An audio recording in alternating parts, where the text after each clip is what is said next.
बिस्मिल्लाहिर्रहमानिर्रहीम। अस्सलामु अलैकुम।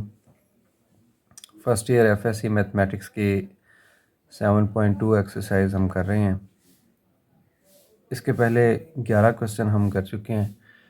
आज हमारा क्वेश्चन होगा क्वेश्चन नंबर 12, 13 एंड 14। ये तीन लास्ट जो क्वेश्चन हैं 7.2 के हम इस लेक्चर के अंदर करेंगे। क्वेश्चन नंबर 12 की स्टेटमेंट में कह रहा है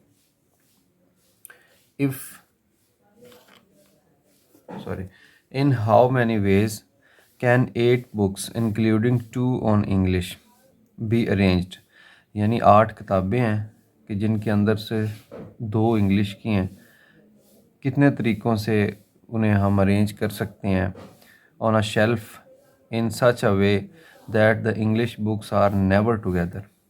यानी क्वेश्चन ये है कि 8 किताबें हैं, 8 में से 2 इंग्लिश की हैं, तो हमने तरतीब लगानी है इस तरीके से कि इंग्लिश वाली कभी भी इकट्ठी ना हो। So simple question. तो पहला तो ये क्वेश्चन है, क्वेश्चन नंबर 12। क्वेश्चन नंबर 12 करने के लिए मैं इसको नोट डाउन करता हूँ, फिर उसके बाद हम इसको देखते हैं कैसे। मैं यहाँ नोट करता हूँ क्वेश्चन नंबर 12।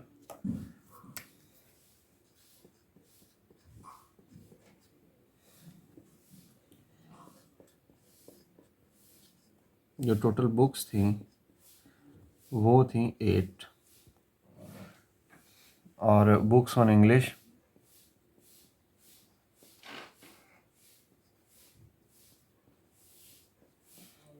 ये थी 2। 8 में से 2 इंग्लिश की हो गई हैं, बाकी जो 6 हैं वो दूसरे सब्जेक्ट्स की हैं। क्वेश्चन ये है कि इनको अरेंज भी करना है और इंग्लिश इकट्ठी भी ना आए।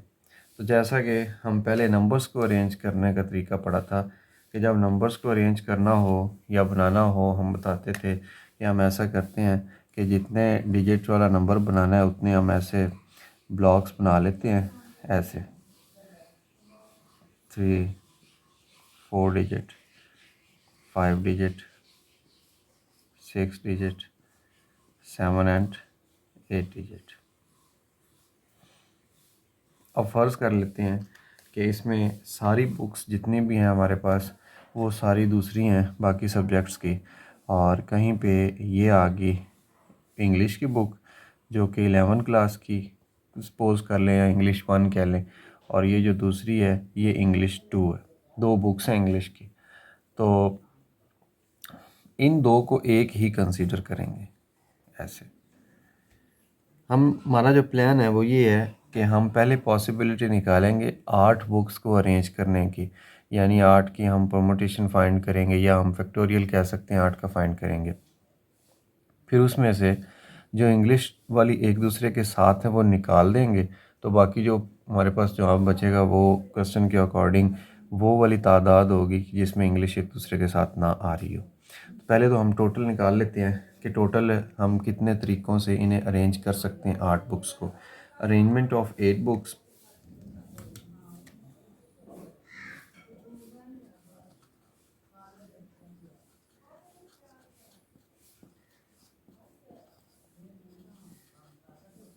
आठ किताबों की अरेंजमेंट कैसे होगी?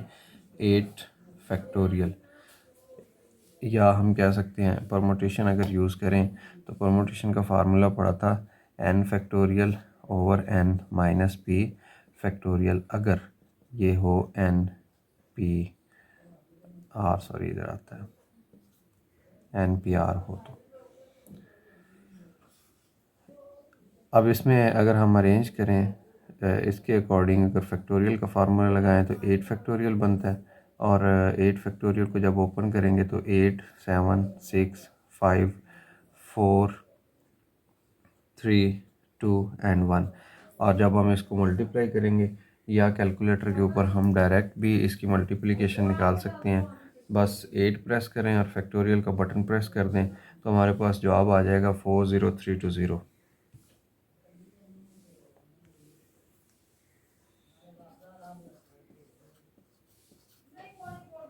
ये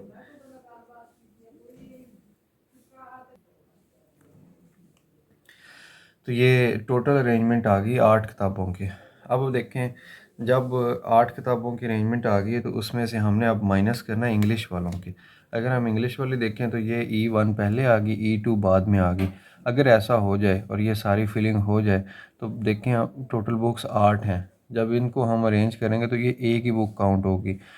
जब ये एक काउंट होगी तो फिर हम इसको 7 कह सकते हैं। अब मैं लिख सकता हूँ अरेंजमेंट ऑफ 7 बुक्स। तो 7 बुक की अरेंजमेंट क्या होगी? 7 फैक्टोरियल। और फिर हम 7 का फैक्टोरियल फाइंड करेंगे। 7 मल्टीप्लाई 6 मल्टीप्लाई 5 मल्टीप्लाई 4 3 2 एंड 1, तो ये बन जाएगा। या डायरेक्ट ही कैलकुलेटर के ऊपर हम फैक्टोरियल फाइंड कर सकते हैं, जो आ जाएगा 5040। तो ये 7 बुक्स हैं कि जिसमें इंग्लिश 1 पहले, इंग्लिश 2 बाद में इकट्ठी पड़ी हैं। और दूसरी पॉसिबिलिटी ये भी हो सकती है कि इधर मैं बना देता हूँ,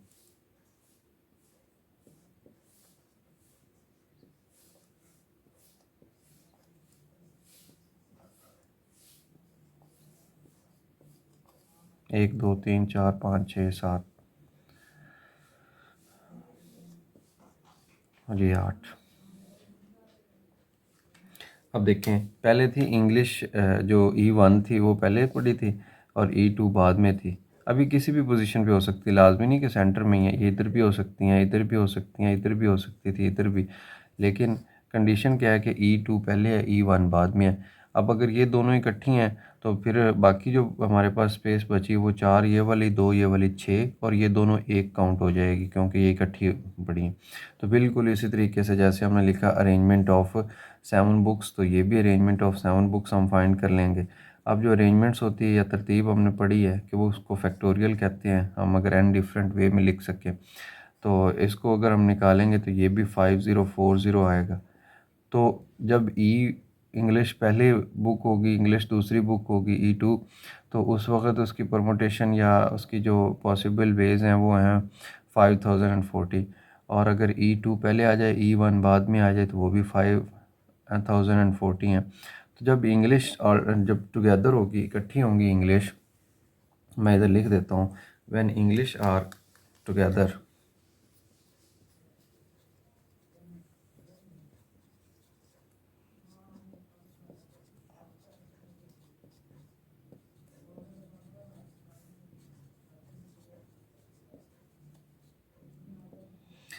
उसमें इंग्लिश 1 पहले हो या इंग्लिश 2 पहले हो, जो भी हो, तो वो कितनी पॉसिबिलिटीज़ होंगी? 5040 एंड 5040, ये बन गया 10,080।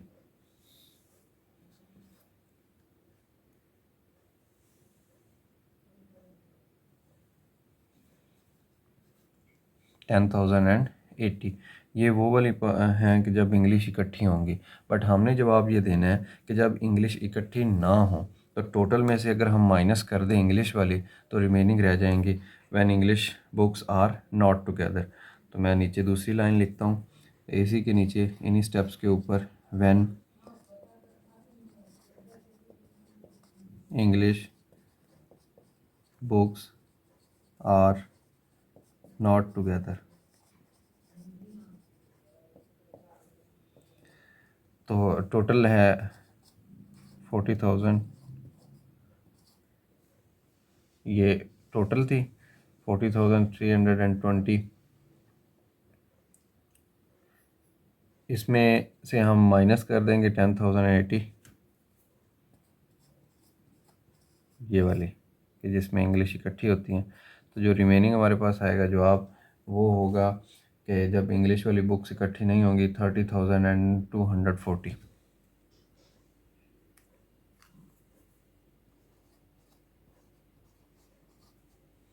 तो ये हमारा जो रिक्वायर आंसर है कि इंग्लिश बुक्स जब इकट्ठी ना हों तो हम कितने वेज में अरेंज कर सकते हैं, तो ये हमारा आंसर है। क्वेश्चन नंबर 12 ख़त्म हो गया। अभी हम इसी लेक्चर के अंदर क्वेश्चन नंबर 13 और 14 भी हमने करना है। तो मैं उसकी पहले स्टेटमेंट आपको दिखाता हूँ, फिर उसके बाद हम सॉल्व करेंगे। क्वेश्चन नंबर 13 की जो स्टेटमेंट है उसमें लिखा है कि find the number of arrangements of 3 books on English, यानी इंग्लिश की 3 बुक्स हैं and 5 books on Urdu, 5 Urdu की किताबें हैं इनको हमें अरेंज करना है। टोटल होगी 8, 5 जमा 3, 8 इनको अरेंज करना है। For placing them on a shelf such that the books on the same subject are together. अब इसमें शर्त है कि इंग्लिश वाली इंग्लिश के साथ रखनी है और उर्दू वाली उर्दू के साथ रखनी है।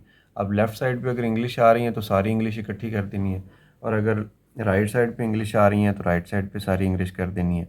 तो 3 इंग्लिश पे बुक्स हैं और 5 बुक्स उर्दू की हैं। हम ऐसा करते हैं कि इंग्लिश वाली को E1 E2 E3 से ज़ाहिर कर लेते हैं, और जो है जी हमारे पास उर्दू वाली बुक्स उनको हम लिख देते हैं U1 U2 U3 and U5, 5 तक लिख लेंगे, और फिर उनको देखते हैं कि कितनी तरह से हम अरेंज कर सकते हैं। So simple question.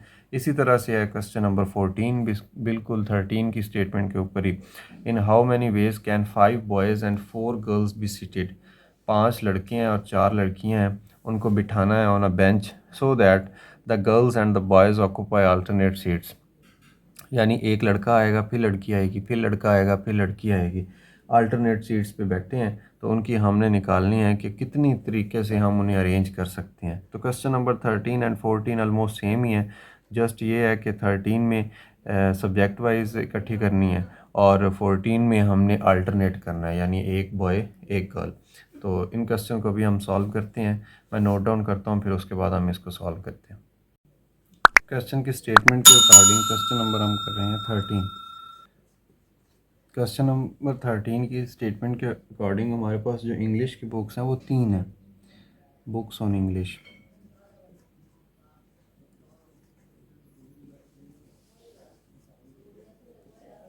जो इंग्लिश में बुक्स हैं वो 3 हैं।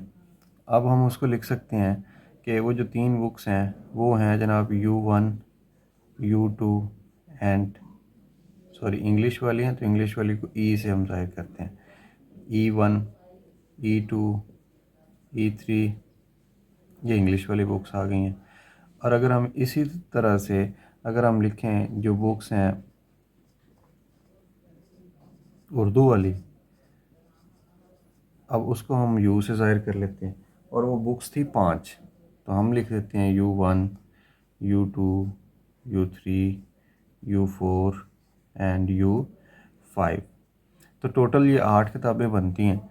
अब हमने इनकी बताना है कि कितनी तरह से हम अरेंज कर सकते हैं जब इंग्लिश इंग्लिश के साथ हो, उर्दू उर्दू के साथ हो।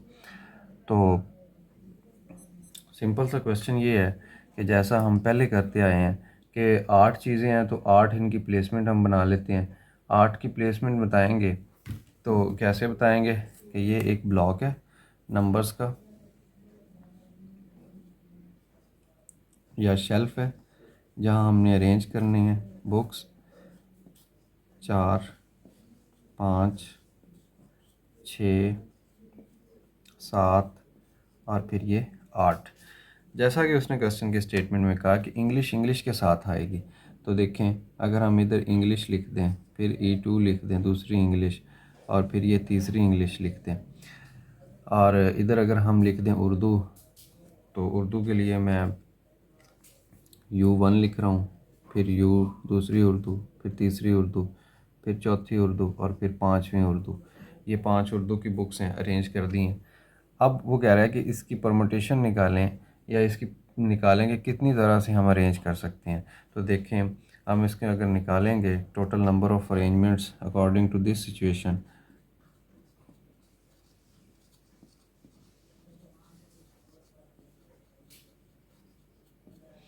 टोटल अरेंजमेंट्स जो बनेंगी, अब देखें ये जो E1 है इसकी जगह पे दूसरे नंबर वाली भी बुक आ सकती थी, यानी पहले आप इंग्लिश 2 क्लास की रख दें, या ऐसा भी हो सकता था कि इस नंबर पे इंग्लिश 3 क्लास की रखते, इसको बाद में रखते या इसको पहले रखते। तो ये 3 ही हमारे पास नंबर हैं और 3 ही जगह हैं, तो इसके लिए हमने लिख सकते हैं कि ये 3 फैक्टोरियल वेज़ में हम अरेंज कर सकते हैं। जब बात आती है उर्दू में, तो उर्दू में हमारे पास 5 जगह हैं और 5 ही बुक्स हैं, तो हम उसको 5 डिफरेंट वेज़ में लिख सकते हैं कि जिसको हमने फैक्टोरियल पढ़ा हुआ है डिफरेंट वेज़ में रिप्रेजेंट करने का तरीका। अब 3 फैक्टोरियल कैलकुलेटर के ऊपर लिखेंगे और साथ ही आप लिखेंगे 5 फैक्टोरियल, और जब इनको मल्टीप्लाई करेंगे तो ये 720 इसका आंसर आएगा, 720। ये उस वक़्त का है कि जब इंग्लिश बुक्स हमने पहले रखी हैं और उर्दू की बुक्स बाद में रखी हैं। लेकिन अगर ऐसी सिचुएशन आ जाए कि आपके पास ये शेल्फ़ है जिसके अंदर 8 किताबें आ सकती हैं, आपने इनमें किताबें अरेंज करनी है उर्दू की और इंग्लिश की, और शर्त ये है कि उर्दू वाली 5 उर्दू वाली के साथ है इकट्ठी आएँ, और जो इंग्लिश वाली 5 हैं 3 है सॉरी, वो इकट्ठी आएँ। तो अब देखें, ये जो उर्दू 1 थी ये मैं पहले नंबर पे लिख देता हूँ, उर्दू 2 दूसरे नंबर पे, उर्दू 3, उर्दू 4 एंड उर्दू 5। इसी तरह ये जो इंग्लिश 1 है, इंग्लिश 2 है एंड इंग्लिश 3 है, ये आ गई।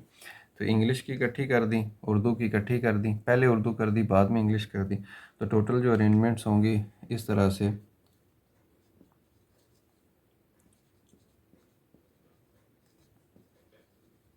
अरेंजमेंट्स ऑफ बुक्स, तो क्या होगा कि उर्दू के हमारे पास 5 बुक्स हैं और 5 ही पोजीशंस हैं, तो 5 खुल के खेलेंगे तो 5 डिफरेंट वेज में आ गया 5 फैक्टोरियल। इधर अगर देखें तो 3 हमारे पास इंग्लिश की बुक्स हैं और 3 ही पॉसिबल वेज हैं या जगह हैं जहाँ पे हमने फ़िक्स करना है। कोई शर्त नहीं है कि पहले कौन सी बुक है, तो हम इसको लिख सकते हैं कि ये 3 वेज हैं। तो बिल्कुल ये जैसे ऊपर 3 फैक्टोरियल इंटू 5 फैक्टोरियल, वैसा ही 5 फैक्टोरियल इंटू 3 फैक्टोरियल है, प्रोडक्ट इनका सेम आएगा because according to commutative law multiplication में फ़र्क नहीं पड़ता, लिहाजा ये आ गया 720। 720। अब ये दो तरह से, इंग्लिश पहले रखेंगे फिर भी 720 आएगा, उर्दू पहले रखेंगे फिर भी 720, और अगर हम दोनों को इकट्ठा करें तो फिर टोटल जो है हम कितनी दफ़ा कर सकते हैं, उसके लिए मैं लिख देता हूँ इधर इसका आंसर कि टोटल नंबर ऑफ वेज कितनी तरह से हम अरेंज कर सकते हैं। 720 जब इंग्लिश पहले होगी और 720 जब उर्दू पहले होगी, तो ये दोनों ऐड होंगे, 7 7 1400 एंड 20 20 ये 40 हो गया। तो 1400 एंड 40 यानी कि 1440 डिफरेंट वेज़ हैं कि जिनमें हम इन बुक्स को अरेंज कर सकते हैं। तो ये था क्वेश्चन नंबर 13। बिल्कुल इन्हीं स्टेप्स के ऊपर ही क्वेश्चन नंबर 14 है। क्वेश्चन नंबर 14 कैसे था, थोड़ी सी स्टेटमेंट में रिवाइज करता हूँ, फिर हम उसको सॉल्व करते हैं। क्वेश्चन नंबर 14 में था कि बॉयज़ हैं 5, बॉयज़ हैं 5 एंड गर्ल्स हैं 4, और इनको कैसे बिठाया हुआ है। टोटल देखें ना अगर हम, तो ये 9 सीट्स बन गई हैं। तो 9 सीट्स को अगर मैं इधर ड्रॉ करूँ तो ये एक सीट आ गई, ये दूसरी सीट है, तीसरी सीट है, चौथी सीट है, पाँचवीं, छठी, सातवीं, आठवीं, और ये 9वीं सीट है। 9 सीटें। अब हमने इन 9 सीटों को फिल करना है। फिल कैसे करना है कि अगर एक सीट पे अगर हम एक बिठाएं ना, लड़का बैठे, तो फिर अगली सीट पे लड़की बैठेगी। ये B1 फर्स्ट बॉय है, B2 सेकंड बॉय है, गर्ल G2 सेकंड है, G1 फर्स्ट है। चलें जी, मैं ऐसे करता हूँ, पहले बॉयज़ को फिल कर देते हैं हम, फिर उसके बाद सॉरी बॉय इधर आएगा, फिर बॉय इधर आएगा 4, और ये लास्ट में फिर बॉय आएगा, लड़का, सीट नंबर 5 पे। और दरमियान में इनके क्या आ रहा है, first girl, second girl, third girl and fourth girl. तो इस तरीके से हमने इनको बिठाना है। क्वेश्चन हमसे ये पूछा गया कि कितने डिफरेंट वेज़ में हम इन्हें बिठा सकते हैं। अब देखें, अगर हमने पहले लड़के को पहले नंबर पे बिठाया है और दूसरे लड़के को तीसरे नंबर पे बिठाया है, तो ऐसा भी तो हो सकता था कि हम इसको इधर बिठाते और इसको हम इधर बिठा सकते थे, और पांचवें लड़के को हमने लास्ट पोजीशन पे बिठाया है, हो सकता था कि हम इसको इधर बिठा देते और इसको इसकी जगह पे बिठा देते। तो ये अगर देखा जाए तो हमारे पास कितने, 1 2 3 4 और 5 लड़के हैं, तो 5 ही कुर्सियां हैं लड़कों के लिए मखसूस। तो हम कह सकते हैं कि जो बॉयज़ हैं वो 5 डिफरेंट वेज़ में बिठाए जा सकते हैं। इसी तरह गर्ल्स हैं। अब गर्ल्स अगर हम दूसरे नंबर पे बिठा रहे हैं पहली लड़की को, और तीसरे या चौथे नंबर पे हम बिठा रहे हैं इसको, तो ये चेंज भी तो हो सकती थी। हो सकता था ये इधर बैठ जाती और ये आगे इस जगह पे बैठ जाती, और ये पहले वाली की जगह पे बैठ सकती हैं। तो इनके ऊपर बाउंडनेस नहीं है, जिसकी वजह से हम कह सकते हैं कि 4 लड़कियां हैं, 4 सीटें हैं, तो अगर हम उनका पॉसिबल वे निकालें तो वो 4 हो सकता है। अब 4 फैक्टोरियल इंटू 5 फैक्टोरियल, इन दोनों को मल्टीप्लिकेशन हम करेंगे तो उसको हम परमुटेशन भी बोल सकते हैं। 5p5 और 4p4, और ये बन जाएगा 120 एंड मल्टीप्लाई 24।